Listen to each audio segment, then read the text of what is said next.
Hey everyone, welcome to 1 Minute English with me. Today I'm going to talk about what are my plans for today. I think today will be a great day for me. I have a lot of things planned for today.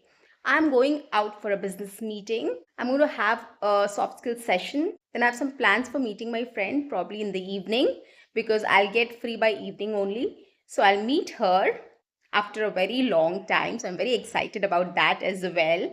And once I'm in, I'll spend some time with my family and we'll have home cooked dinner because I think the whole day I'm going to eat outside.